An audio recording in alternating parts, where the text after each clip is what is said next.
E aí, pessoal, como tá aí atrás? Com ressaca, a culpa é sua. Quanta cerveja você bebeu ontem à noite? O mergulhador profissional Ken Wilson e sua empregadora e amiga Kathy Gergens gerenciam um pequeno resort turístico na ilha mexicana de Cozumel. Hoje vai ser um dia incrível. Espero que sim. Vendemos lazer. Você está levando as pessoas para fazer algo que elas amam todos os dias. E é aí que as pessoas ficam felizes. A melhor hora para estar perto das pessoas é quando estão felizes. Quem conta pra eles o seu primeiro mergulho? Mas é claro. Então, eu costumava servir num bar em Ontário. Para Ken, esta era uma oportunidade de largar um emprego na construção civil, para fazer o que ele mais ama, mergulhar. É uma das coisas mais tranquilas que se pode fazer. Você fica sem peso. É quase uma forma de meditação. Aí ela disse, é melhor você não ir seu traje tá ao contrário. O Ken é tipo quando você encontra uma pedra e pensa, ah, isso é bonito, vou guardá-la.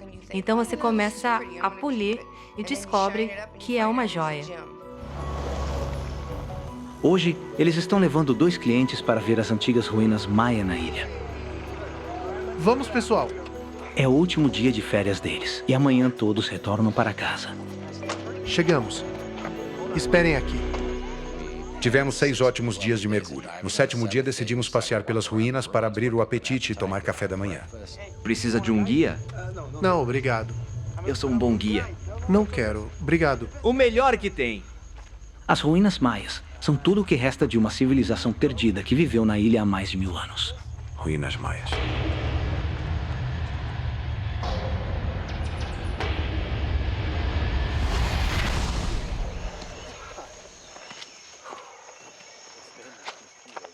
Era como se estivesse em uma sauna. Estava tão quente e úmido que era difícil respirar. Então os mosquitos estavam simplesmente terríveis. Bem, com certeza essa não é a que está na foto. Cobertas de vegetação, as ruínas estão longe das magníficas estruturas maias que Ken havia imaginado.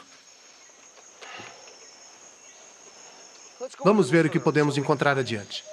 Quer saber? Vamos na frente, eu espero aqui. Certeza que vai ficar bem? Sim, vou ficar bem. Começamos a tentar sair das ruínas. Eram umas 11 horas e o calor só estava aumentando. Sinto muito, mas preciso voltar.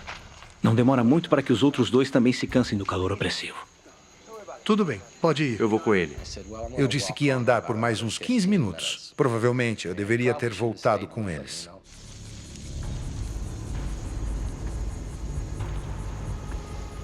Situadas no centro da ilha, as ruínas estão cercadas por centenas de quilômetros de uma selva densa e impenetrável.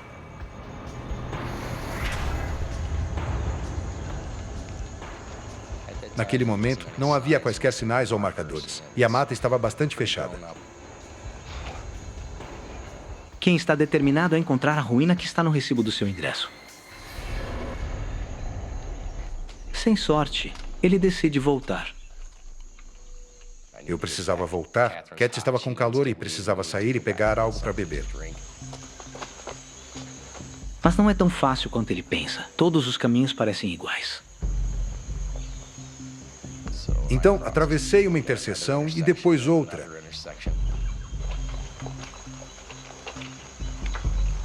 E fiquei confuso sobre qual caminho seguir. Então, comecei a explorar em uma direção, mas a próxima interseção não era nada familiar para mim.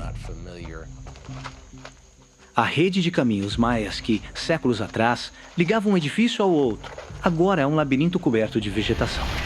E Ken está perdido no meio disso. Desculpa, pessoal, quem não é assim? Passou meia hora. Depois 45 minutos. E aí minha intuição entrou em ação. É como se tivesse algo errado. Ken não é assim.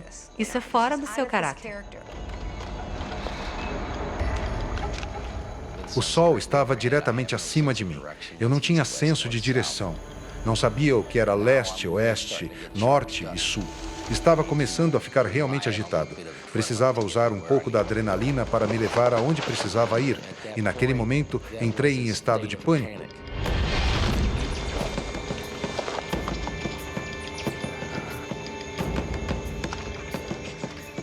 De repente, passa 1 hora e meia, e eu disse, tem algo errado aqui. Cat!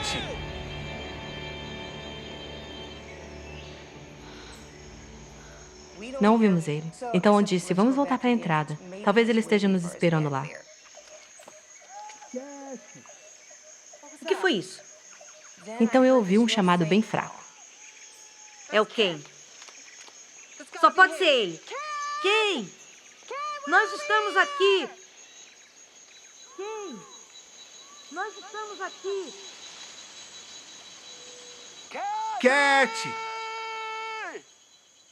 Perguntei se eles tinham ouvido aquilo e disseram que não. Aí eu falei, apenas ouçam, vamos ficar aqui um pouco. E então todos nós ouvimos essa chamada. Eu disse, ouviram isso? Sim, ouvi. Responda, só pode ser o Ken, ele está perdido. Ouvi ela responder.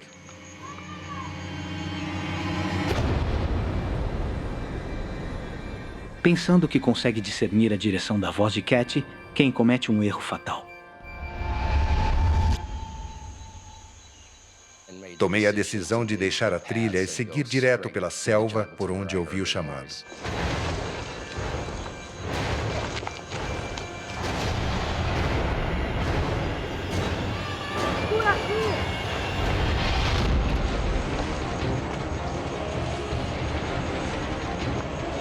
Ken acha que está indo direto para Cat. Mas ele foi enganado. A densa selva distorceu seus gritos.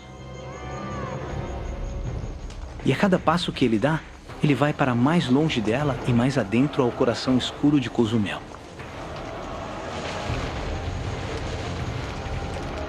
Cat! Eles não conseguem mais ouvir os gritos de Ken. Fiquei muito preocupada. Ele estava cada vez mais perdido. Quando eu não ouvi uma resposta do último chamado, me deu uma sensação de afundamento. Cat! Ele está completamente perdido em um dos ambientes mais mortais da Terra. Em apenas 3 horas, vai anoitecer. E Ken terá que enfrentar os terrores da selva à noite.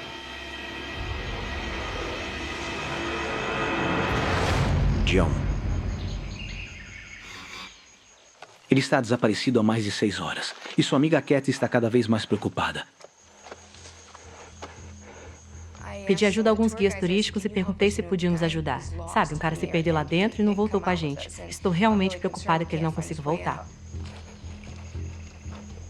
O pânico move Ken adiante. Mas ele não faz ideia para onde está indo. Ainda posso sair daqui. Era o que eu pensava a cada minuto. Avançar através dessa densa vegetação está drenando suas forças. Aquilo começou a me desgastar fisicamente. O mato é tão denso que você nunca consegue andar em linha reta por mais de 3 ou 4 metros. Então eu realmente não tinha nenhum senso de direção. Volto várias vezes. Precisava ser rápido e me empenhar. Encontrava cipós que machucavam meus tornozelos e acabava caindo novamente. São 4 da tarde. Em apenas 2 horas, a selva será engolida pela escuridão. Talvez eu tenha percorrido 3 quilômetros nesse primeiro impulso de energia e depois fui indo muito devagar.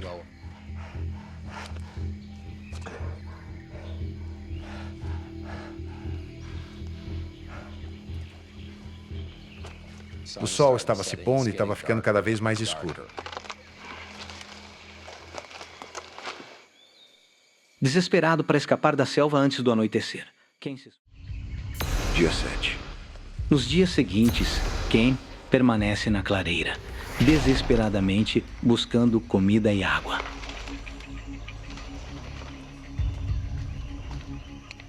Encontrei umas plantas que crescem nos galhos das árvores e elas tinham sua própria água.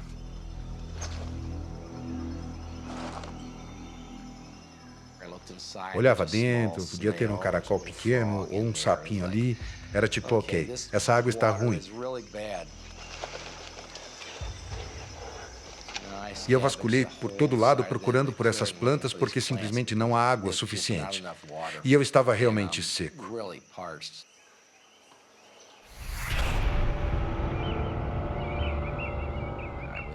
Estava sentado lá, sonhando com sorvetes e picolés.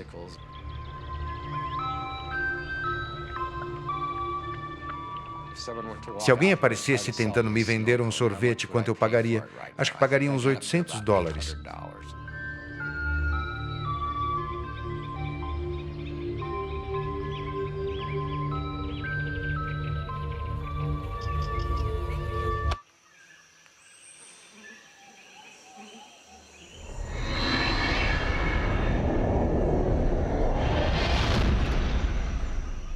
Mas os devaneios de Ken são uma distração perigosa.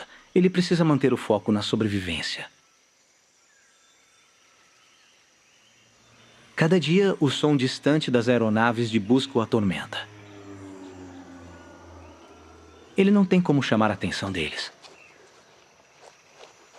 Eles sobrevoavam a selva e reduziam a velocidade dos motores até quase parar para tentar me encontrar entre as árvores.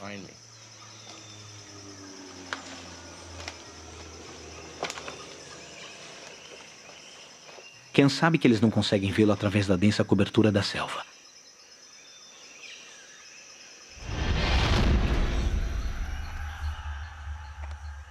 Para piorar as coisas, ele não consegue encontrar os 2 litros de água por dia que seu corpo precisa. E ele está morrendo de fome. Ele não comeu mais do que metade de uma fruta em 8 dias. Meu corpo estava se consumindo e se alimentando da minha gordura e dos meus músculos. E eu estava realmente perdendo peso. A selva está vencendo. E quem está perdendo o controle? Estava numa situação onde não conversava com outro ser humano, o que, se você parar para pensar, não é normal. Quantos dias uma pessoa passa sem falar com alguém, sem ouvir uma voz no rádio? Não falei com ninguém nem por telefone. Isso não é uma situação normal.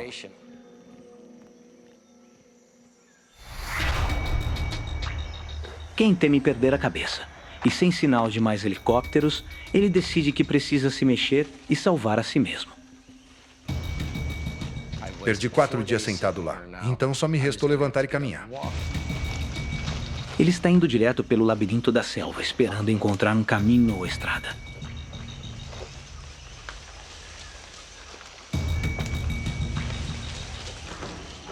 Comecei a criar uma rotina.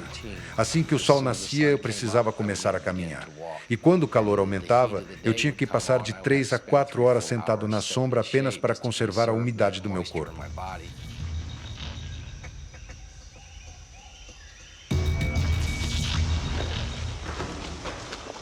Eu não deixaria pensamentos negativos influenciar minha situação.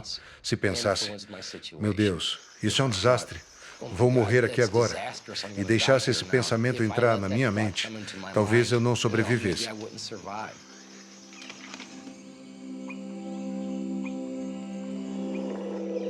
Dia 9. Sem água suficiente há dias. E as noites sem dormir estão empurrando seu corpo ao limite da resistência humana. Dia 11. Dia 12.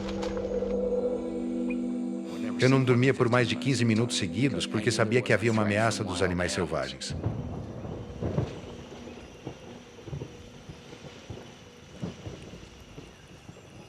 Há apenas uma maneira de afastar os animais e conseguir o descanso que seu corpo precisa. Fogo.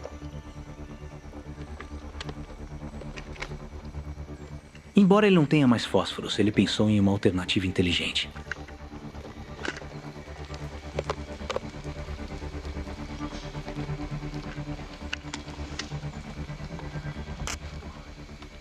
Conectei os terminais positivos e negativos da bateria na tentativa de acender um fogo.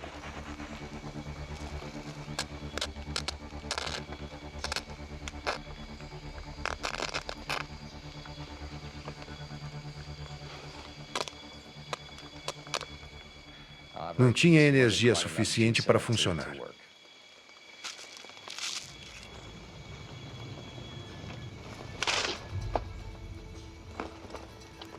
Há uma última esperança. Decidi que ia tentar fazer uma fogueira usando os meus cadarços.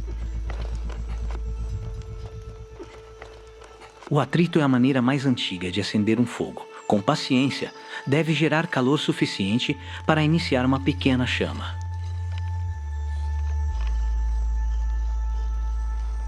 Isso continuou por 3 ou 4 horas. Só ficava quente o suficiente para fazer um pouquinho de fumaça e parava, mas tudo estava tão úmido que o fogo simplesmente não acendia.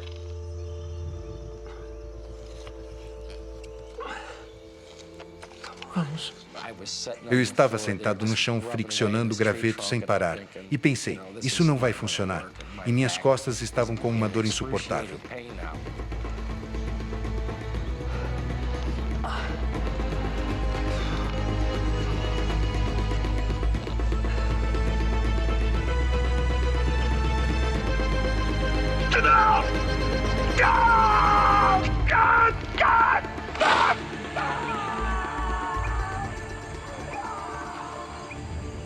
Tudo o que Ken tentou, falhou.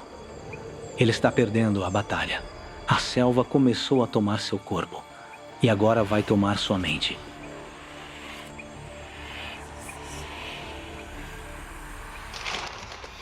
Dia 13.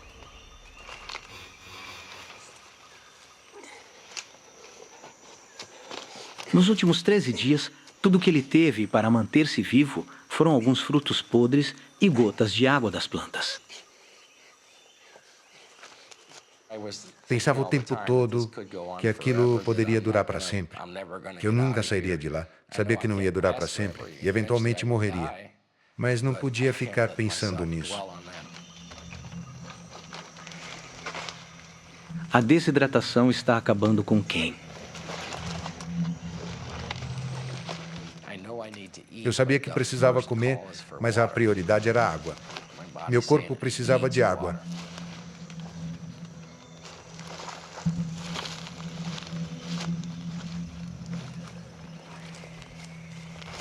Ele está tão desesperado que é obrigado a beber água parada e suja.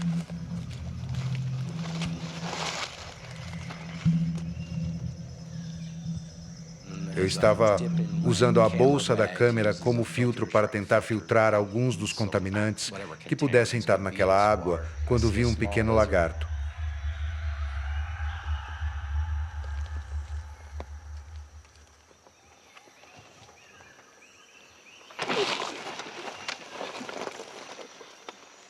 O lagarto tinha uns 10 centímetros. Achei que eu ia conseguir engolir ele inteiro. Comecei a engolir inteiro, mas ficou preso na minha garganta porque ainda estava vivo. Então, quando eu o matei, ele acabou sendo o que nós chamamos de refeição.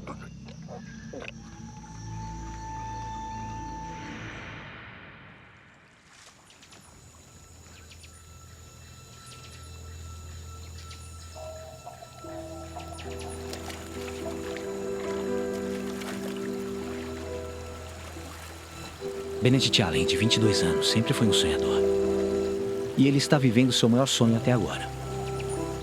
Ele está seguindo os passos de seu pai e se tornando um aventureiro. Meu pai era piloto de testes e foi muito emocionante ter esse pai glamouroso que costumava pilotar esses aviões sobre a casa. E eu presumi que um dia eu estaria em algum tipo de empreendimento, assim como meu pai.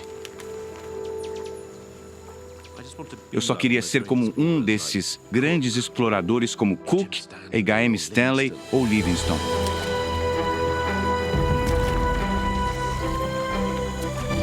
E para sua primeira expedição, Benedict veio à maior selva do planeta, a poderosa floresta amazônica. Quando criança, li em meus livros sobre Eldorado, que era essa mítica terra de ouro. Mas ninguém encontrou Eldorado, e pensei que um dia esse seria meu destino.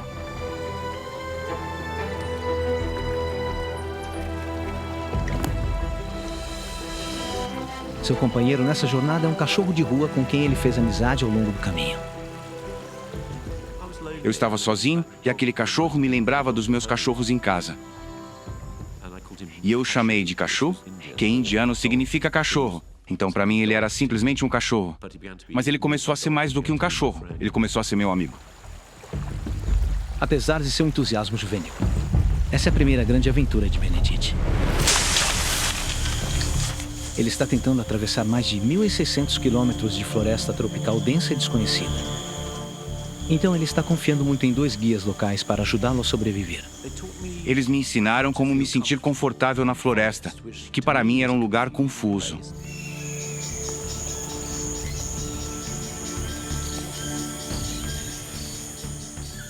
E então me mostraram o que eu podia comer e o que devia evitar, como caçar. Eu era totalmente dependente desses 2 homens e de sua extraordinária biblioteca de conhecimento. Por quê? Eu não sabia nada, você sabe absolutamente nada.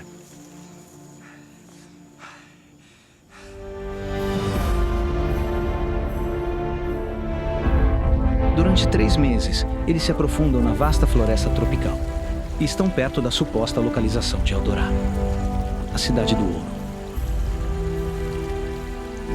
Mas Benedict foi avisado sobre os perigosos mineiros ilegais que foram atraídos para cá. E há indícios preocupantes de que eles não estão sozinhos. Sinais eram sinistros. Desde o início.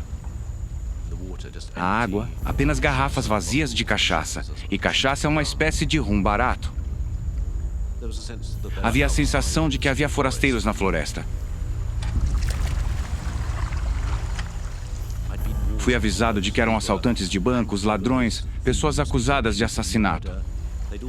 Todos haviam ido para a floresta porque havia uma chance de ganhar dinheiro rápido. Apesar da apreensão de Benedict, eles devem encontrar um local para acampar, pois a noite está se aproximando.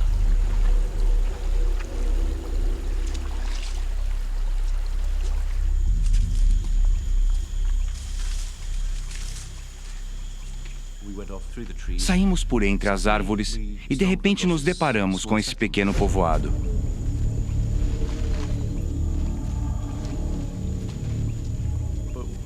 Enquanto eu estava preocupado, meus 2 guias indígenas ficaram absolutamente fascinados. Vamos. Me lembro de um deles pegando um abridor de latas e se perguntando o que era isso. Vamos. Vamos. De repente, esse personagem, Mendes, apareceu. Ele era o clássico garimpeiro. E eu senti que tinha que sair dali.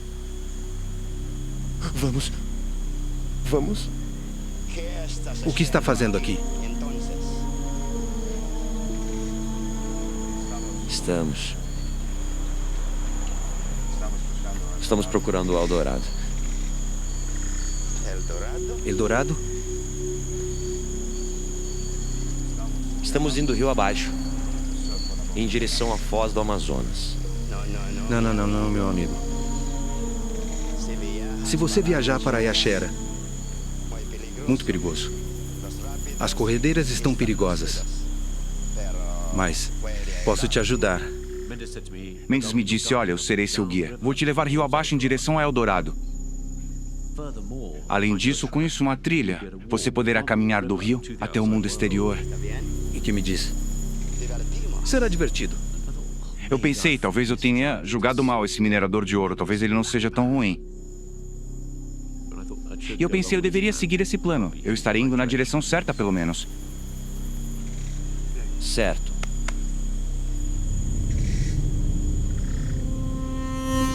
Benedict relutantemente aceita a oferta e se acomoda para passar a noite.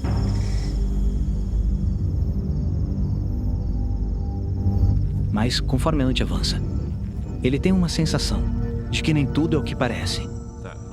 Naquela noite, acordei na minha rede sentindo que algo estava errado.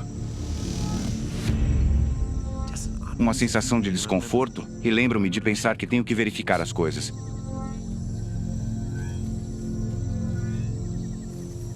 Então calcei minhas botas, fui até o rio para ver se minha canoa ainda estava lá, ver se os suprimentos ainda estavam lá. No fundo, acho que eu só queria garantir que minha saída estava segura.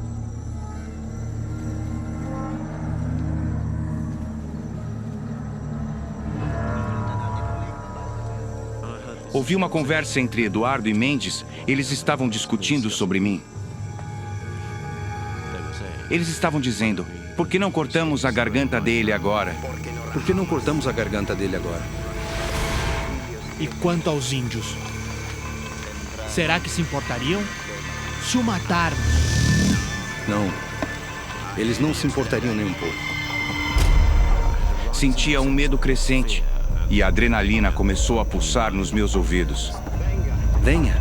Vamos fazer isso agora. Quem vai fazer? Eu mesmo. Enquanto ele estiver dormindo. E percebi que iria ser morto. Este é meu último momento de vida. Eu só pensei, vá, corra, saia daqui. Peguei meu martelo, minha rede de mosquito e corri para o barco. E de repente, eu estava na escuridão, na minha canoa, com meu cachorro. E com seu leal amigo cachorro. Benedict consegue escapar do perigo. Meu primeiro pensamento foi alívio.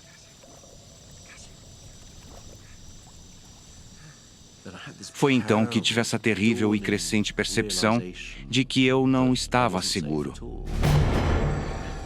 Estava cercado pela floresta. Era no meio da noite. E eu estava muito sozinho.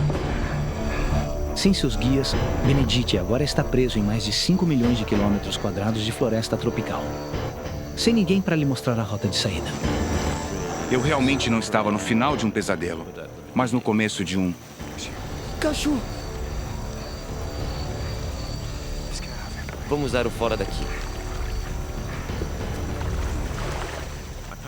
Eu remei rio acima por talvez 1 hora e pensei, vou me acalmar, vou encostar ali no lado.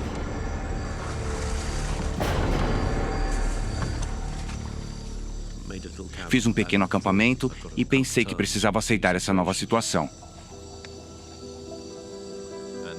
E a situação era, meus sonhos de infância acabaram. E eu senti, eu tenho que sair daqui.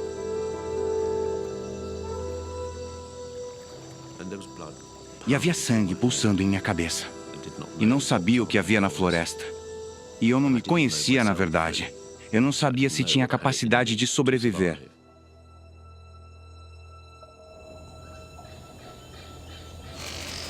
Dia 1.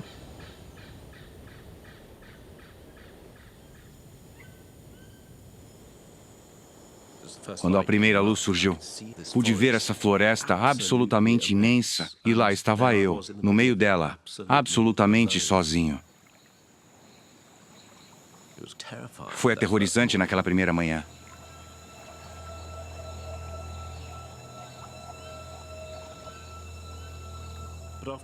Mas depois de um tempo eu pensei, não, vá lá, se recomponha, é o primeiro dia. Então comecei a examinar meus suprimentos, tentando descobrir se eu tinha o suficiente para me tirar da floresta. Bom menino. E pelas estimativas de Benedict, ele tem arroz, açúcar e carne seca suficientes para durar aproximadamente 2 semanas. E ele tem um mosquiteiro, um facão e um kit de sobrevivência. Tudo básico que ele precisa para se manter vivo. Se eu quisesse ver minha mãe e meu pai novamente, teria que me arriscar a encontrar uma trilha para sair da floresta, e essa é a opção que parecia ser a única sensata. Mas Benedict sabe que procurar uma rota para sair da floresta significa entrar em águas completamente desconhecidas.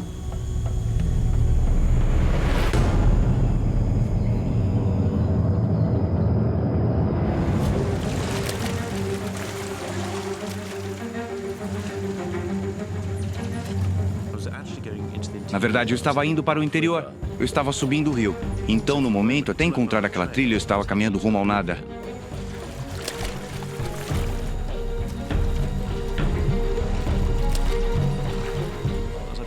Enquanto remava rio acima, comecei a ter mais esperança. Então, de repente, surgiram as corredeiras.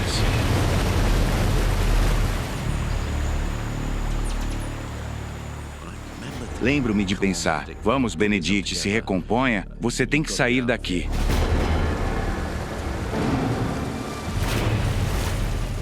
Passei muito tempo arrastando a canoa pelas corredeiras.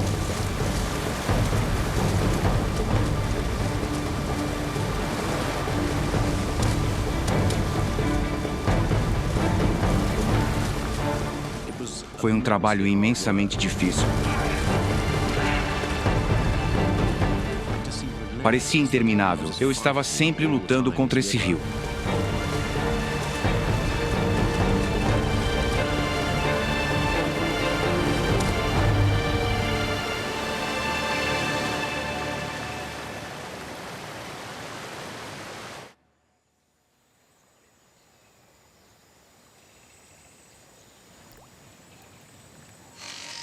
Dia 3.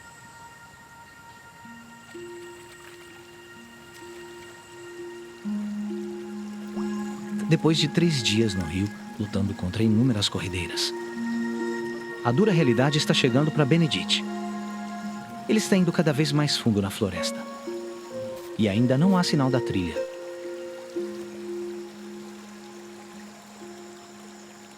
No terceiro dia, todo o meu entusiasmo inicial havia se esgotado. Fiquei pensando, quantas corredeiras existem? Elas não estavam marcadas em nenhum mapa. Parece não ter fim.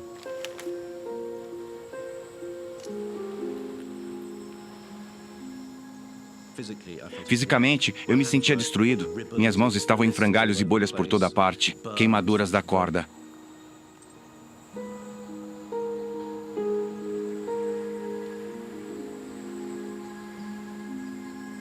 A grande incógnita era por quanto tempo eu poderia continuar. E não era que eu estava ficando sem comida. Eu estava apenas perdendo fé em mim mesmo.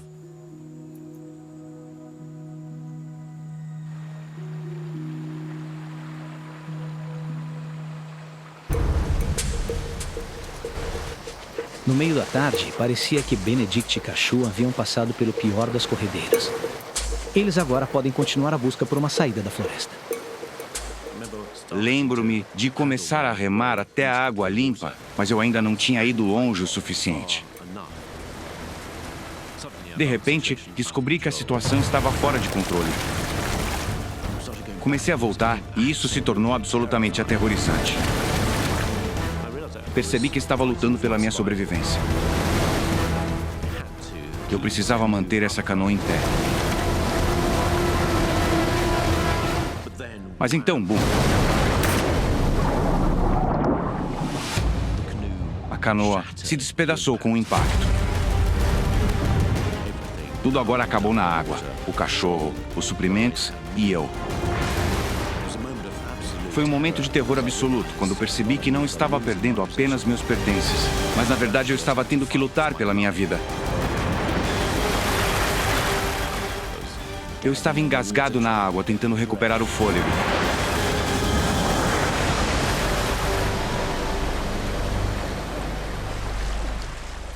Finalmente consegui algum impulso e segui meu caminho em direção à margem do rio.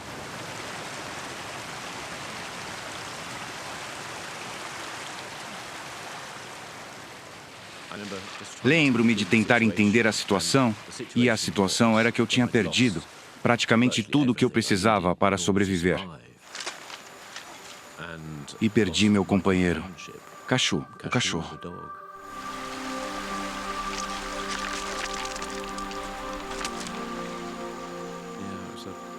É triste mesmo. Só porque ele era meu amigo, minha companhia, ele era tudo para mim.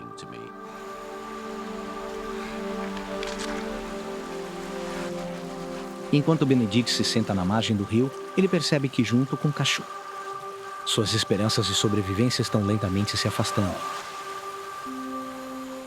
A primeira coisa que me ocorreu foi que eu não tinha comida. Então percebi que não tinha uma rede, não tinha minha rede mosquiteira.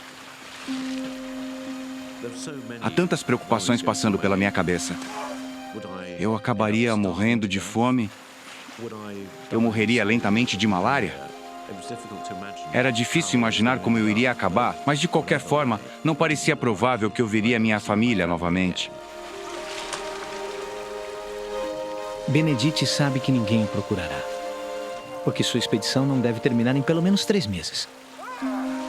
E sem comida ou suprimentos médicos. Vai ter sorte se sobreviver uma semana. A situação era incrivelmente clara, de certa forma. Se eu ficasse onde estava, pensei que simplesmente morreria. Achei que tinha que sair desse lugar. Pensei, o que eu tenho para me tirar da floresta? Há uma mochila. Havia uma garrafa de água, um facão. Mas acima de tudo, meu kit de sobrevivência. Anzóis de pesca, linha de pesca, sinalizadores de socorro, bússola sobressalente. Então, coisas simples e importantes. Peguei meu pequeno caderno e fiz um pequeno mapa. Qualquer coisa que eu me lembre, eu coloquei neste mapa. Benedict percebe que o rio não é mais uma rota viável. E a única saída possível é entrar diretamente na selva e tentar sair caminhando a pé. Então eu desenhei uma pequena linha pontilhada e essa será minha rota para sair da floresta.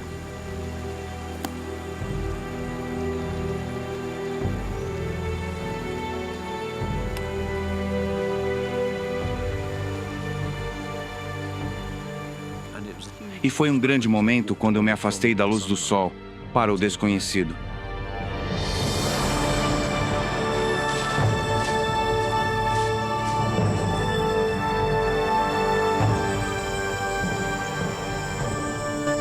E Benedict se dirige para um dos lugares mais inóspitos do mundo.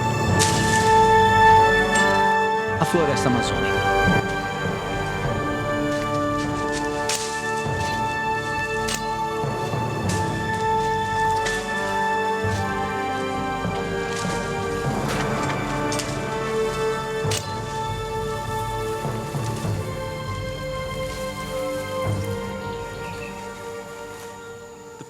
A floresta que eu vi parecia uma floresta muito diferente daquela que eu lembrava. Muito densa. Difícil de suportar. Então eu pensei, eu tenho que ser absolutamente claro sobre o que eu deveria estar fazendo. Benedict percebe que atravessar essa selva será uma tarefa monumental. Ele terá que usar cada fragmento de experiência que tiver, se quiser sair daqui vivo. E acho que caminhei 160 quilômetros em linha reta até o mundo exterior. Então pensei, vou contar cada passo. Quando cheguei a 100 passos, fiz uma pequena marca em um graveto. Dessa forma, eu saberia que estava mais perto de ajuda.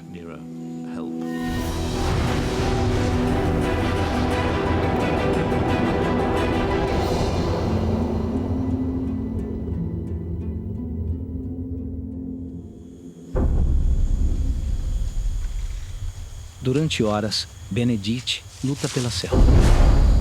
Mas quando a noite cai, ele não pode ir mais longe. E quando o sol se põe, as temperaturas escaldantes caem. Então ele faz um abrigo, usando uma técnica que ele aprendeu com seus guias.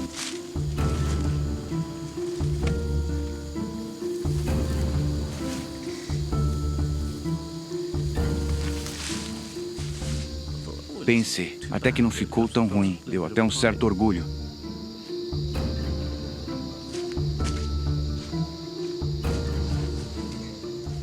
E então me deitei e percebi que eu estava molhado.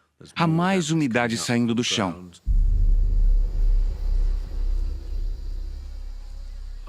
Eu fiquei deitado lá, transpirando intensamente, e depois senti um frio extremo.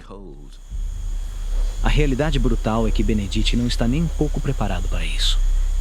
Na umidade de 100%, ele não tem como se manter seco ou aquecido. E sem seu mosquiteiro, não há como se proteger contra a doença mortal que ele mais teme, a malária. Então os insetos começaram a aparecer. E uma longa noite começou.